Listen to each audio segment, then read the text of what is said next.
भाई देखो तारो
लिखल करते वाली हमार वार जाए ना खाली हे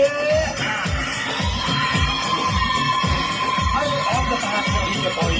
बोल छोड़ दे कि ना अब तारा कोई चाल ना चली